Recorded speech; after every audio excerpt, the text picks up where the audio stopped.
I'm Dave Seberg with stratcolab.org, where good organizations go to get better. This is another in the Enhanced Resilience series of what we call the stratcolab 5 to 10, where you give us 5 to 10 minutes and we will give you a handful of ways to help you navigate challenging times. Today's topic is the power of reciprocity. It was born from a discussion my colleague Nick Katranzos and I were having about responses we were seeing to some of the damage that was occurring from protests that were becoming destructive. One particular response that captured our attention and imagination was that of 18-year-old Antonio Gwynn Jr. in Buffalo.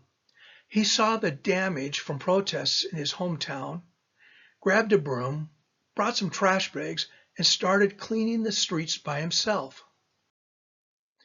He began at 2 a.m. on a Monday morning and did not stop cleaning for the next 10 hours.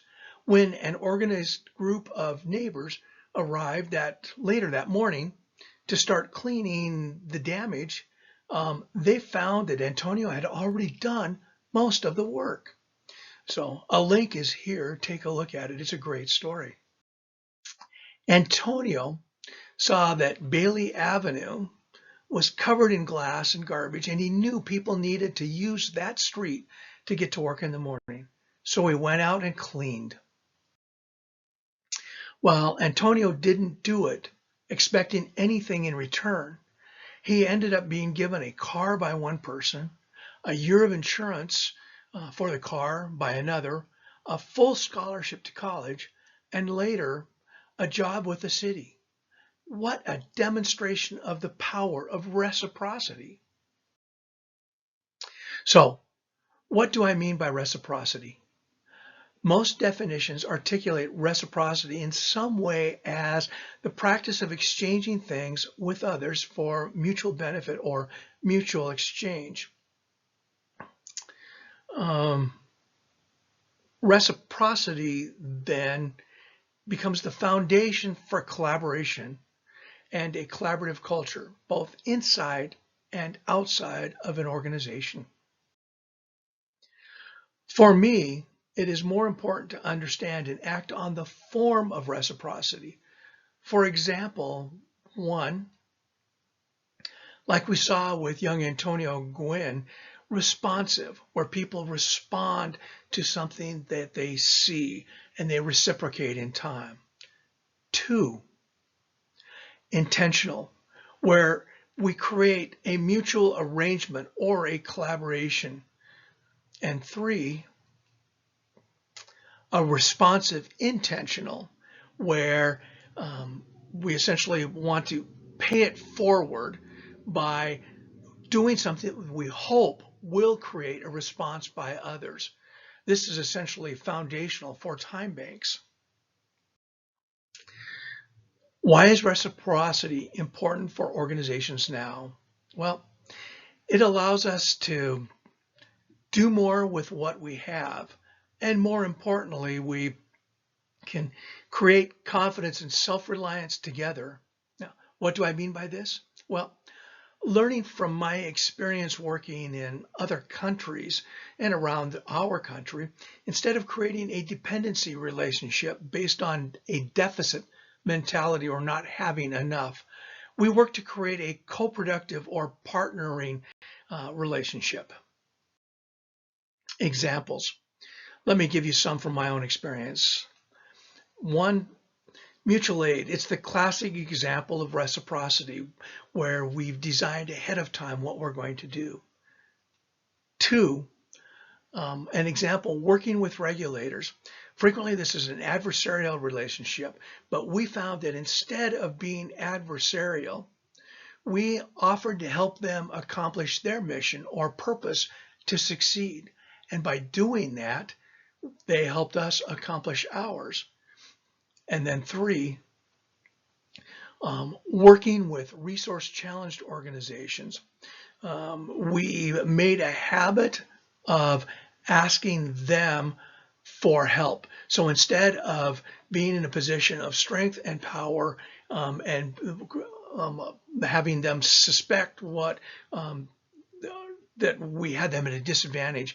We would ask them for help to build trust and to give them value and affirmation, what they could provide to us. So, what are the necessary conditions? 1, a focus on contribution. What can I contribute? What can we contribute together? 2, respect. Genuine respect for the other. 3, affirmation.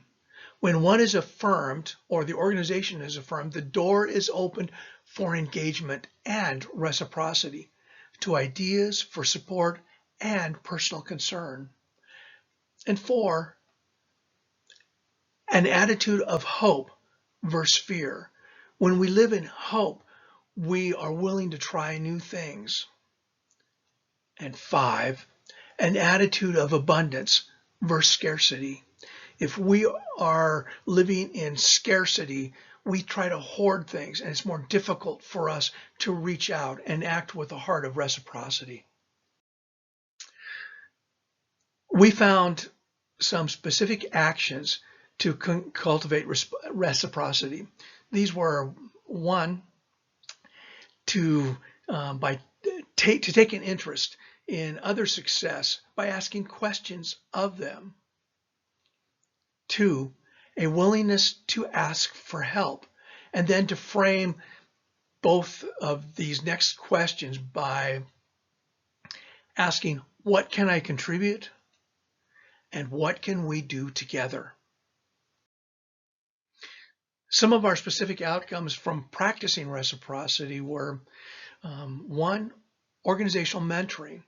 This is where I and other leaders would ask questions, demonstrating our genuine interest in the employees' views, expertise, and lives. We encourage them to also ask questions of us at any time. Everyone thus was encouraged to be engaged and to see that they were valued.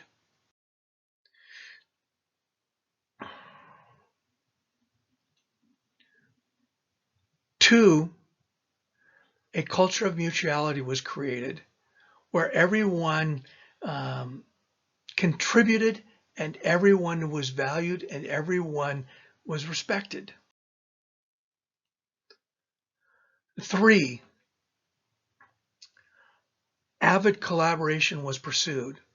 Practicing reciprocity, we enthusiastically collaborated inside and outside the organization. And 4, we benefited from future trust dividends being created. By doing this, by actively practicing reciprocity, we built trust with the employees, stakeholders, and even competitors.